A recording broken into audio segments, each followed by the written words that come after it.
parce qu'elle pose question à toute conscience humaine, ne devrait être décidée que par la voie du référendum. It is a dream deeply rooted in the American dream. Vous savez, le prix que la France attache depuis l'origine de la crise irakienne à l'unité. Vous n'aimez peut-être pas la politique, on a 10 minutes ensemble pour essayer de vous faire changer d'avis, et surtout avant le 6 décembre, parce que le 6 décembre, vous serez amené à voter pour la présidence de la région, et en particulier de notre région Île-de-France. Nous accueillons aujourd'hui Nathalie Arthaud, bonjour. Bonjour. Vous êtes tête de liste, Lutte ouvrière. On va commencer très simplement par expliquer ce qu'est Lutte ouvrière.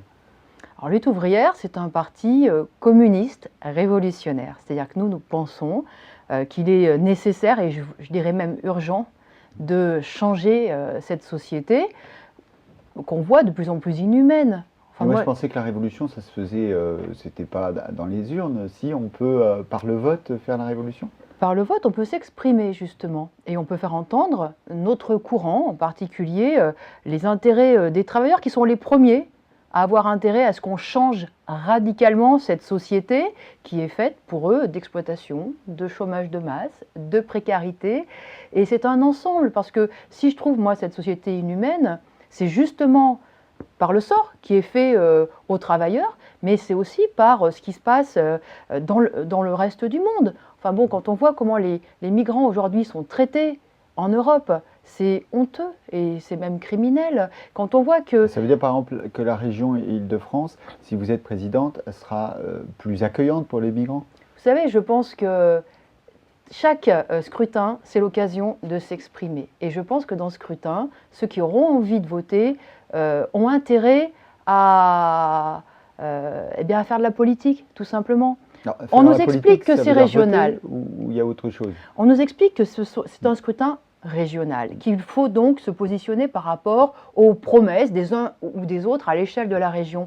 Mais vous croyez que si Marine Le Pen, dans la région Nord-Pas-de-Calais, est si haute dans ses sondages, c'est du fait de ses propositions régionales? C'est parce qu'elle défend un courant politique que je combats. Et moi, j'espère que ceux, justement, qui combattent ces idées-là, qui combattent aussi, justement, cette situation de chômage de masse, la politique du gouvernement, eh bien, prendront la parole en utilisant les listes lutte ouvrière. C'est-à-dire qu'il y a un combat politique. Donc, vous avez un programme pour la région, mais vous dites, voilà, je fais campagne nationalement, mais voilà, on est à l'intérieur de l'Île-de-France. C'est ça que vous dites? Ce que je veux dire, c'est que tout le monde le comprend bien, et je pense que ceux qui ont envie d'aller voter sont les premiers à le comprendre, c'est que c'est l'occasion de dire ce qu'on pense des uns ou des autres, de dire tout le mal qu'on pense du gouvernement socialiste, de dire qu'on ne croit pas dans cette droite qui est anti-ouvrière, qui montre qu'elle veut faire pire qu'avant, et puis qu'on rejette aussi le Front National. C'est un combat politique. Moi, je veux bien qu'on se dise « Ah non, il faut regarder quelles sont vos propositions sur la région, etc. » que précisément en Île-de-France, le Front National ne faisait pas des scores très importants jusqu'à maintenant. Alors, il n'a pas fait encore un score, mais il y a quand même des sondages qui montrent qu'il progresse. Qui progresse dans le Nord, qui progresse dans l'Est. Bon, c'est des régions, traditionnellement, le Front National a fait des scores importants, mais comment vous expliquez que le Front National soit si haut en Île-de-France en intention de vote? Donc c'est pas que effectivement qu'en Île-de-France, hein, c'est que effectivement il y a une poussée électorale du Front National dans la période que nous connaissons, parce que il y a un écœurement qui s'est généralisé.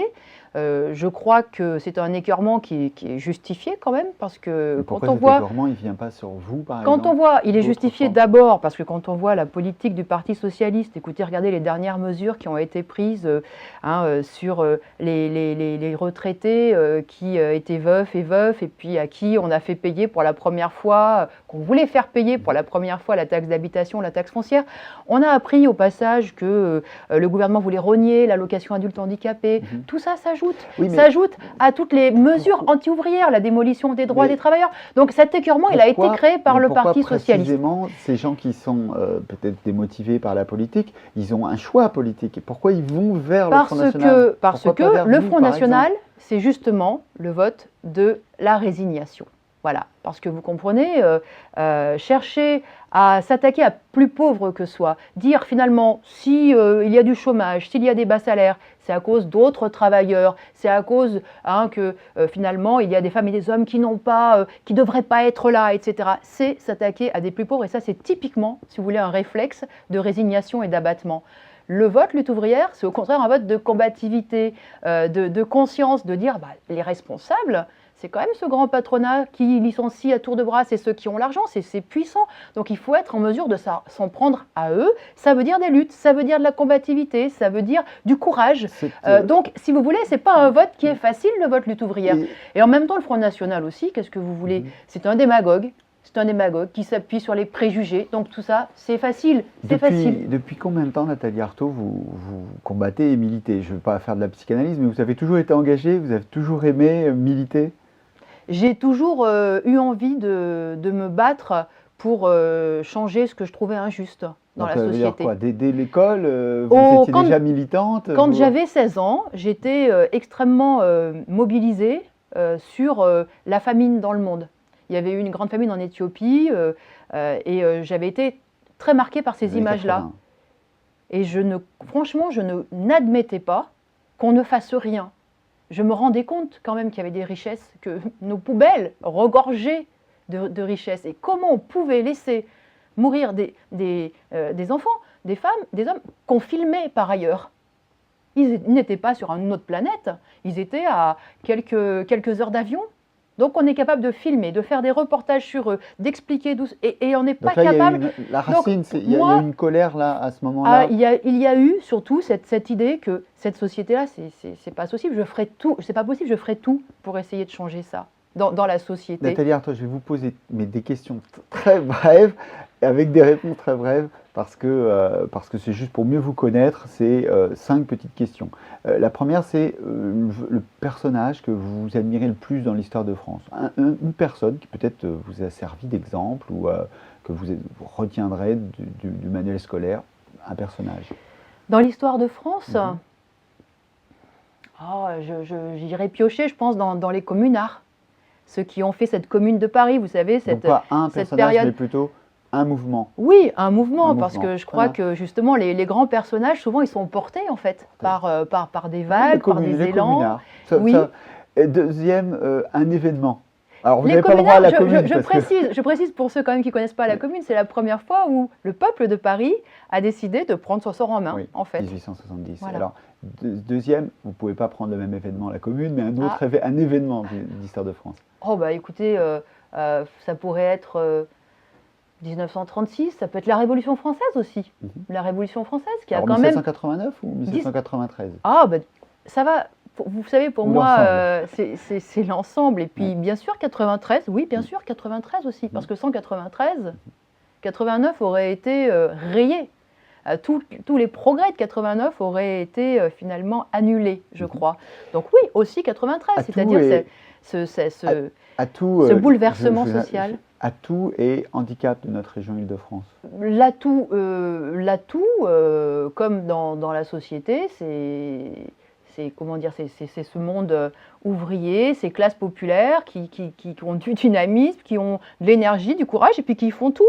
Puis le handicap, écoutez, c'est ce patronat, c'est ce grand capital, mais ça c'est à l'échelle de la région, à l'échelle... Je crois que vraiment c'est un obstacle dans la société. Parce qu'avec leur argent, ils bloquent tout. Tous les projets qu'il peut même y avoir, les investissements, la possibilité de créer des emplois. Et on termine sur une question plus personnelle. Vous n'êtes pas obligé, c'est un lieu que vous aimez en Île-de-France, particulièrement. Un lieu que j'aime. Alors soit, ça peut être personnel, ça peut être politique, ça peut... Je suis arrivée dans la région parisienne, c'est vrai qu'il y a quelques années seulement. Je connais pas bien Paris en particulier, je connais plus finalement la banlieue, de l'autre côté du périphérique, on va dire. Ça peut être de l'autre côté du périphérique. Un espace que j'aime bien, par exemple, c'est le parc de la Villette. C'est un endroit où je me sens bien, qui est en plus assez proche de mon lieu d'habitation.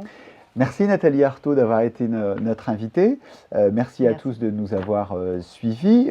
Vous n'êtes pas la seule candidate en Île-de-France. Il y a 12 candidats, 13 même candidats. Valérie Pécresse pour les Républicains, Claude Barthelone pour le Parti Socialiste. Je ne vais pas vous donner les 13, mais vous allez les voir s'afficher. Merci, bonne soirée, à très bientôt. Toujours pour Avant, j'aimais pas la politique.